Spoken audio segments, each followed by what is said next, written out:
তো আজকের ভিডিও কি নিয়ে সেটা থাম্বনেল এবং টাইটেল দেখেই বুঝে গেছেন। তো আজকের ভিডিও হলো এই ওয়ার্ল্ড কাপ চ্যাম্পিয়ন্স, এইটা মানে এই ইভেন্টের প্লেয়ারগুলোকে নিয়ে। তো এই প্লেয়ারগুলো কীভাবে সহজে নেবেন তো সেটাই আজকে দেখাবো।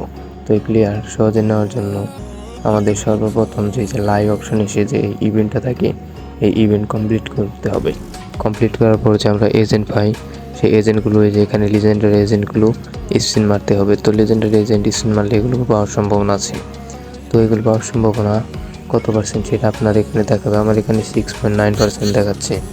তো আপনার কত দেখাচ্ছে? যখন আপনার সর্বোচ্চ বেশি দেখাবে তখন এই স্পিনগুলো মারবেন। তো স্পিন মারার পর পেয়ে যেতে পারেন। তো এটা ভাগ্যের উপর নির্ভর করে। তো আপনি এক স্পিনেও পেয়ে যেতে পারেন, আবার 10 স্পিনেও নাও পেতে পারেন। তো এটা শিওর না যে আপনি পাবেন নাকি পাবেন না। তো এটার সময় আর মাত্র 23 দিন আছে। তো 23 দিনের ভেতরেই এই প্লেয়ারগুলো নিতে হবে। তো আর মাত্র 23 দিন সময় আছে। তো এই লাইভ যে ইভেন্টগুলো যে আসে তো এগুলো আমাদের বেশি বেশি উইন হতে হবে। তাছাড়া আরেকটা ব্যাপার আছে যে আপনারা ডায়মন্ড জমিয়ে এখানে লেজেন্ডারি এজেন্ট মারবেন, তাহলেও আপনারা পেতে পারেন। আর যারা ডায়মন্ড টপ আপ করতে চান আমার সাথে নিচে দেওয়া হোয়াটসঅ্যাপ নাম্বারে যোগাযোগ করতে পারেন। তো আজকের ভিডিও এই পর্যন্তই।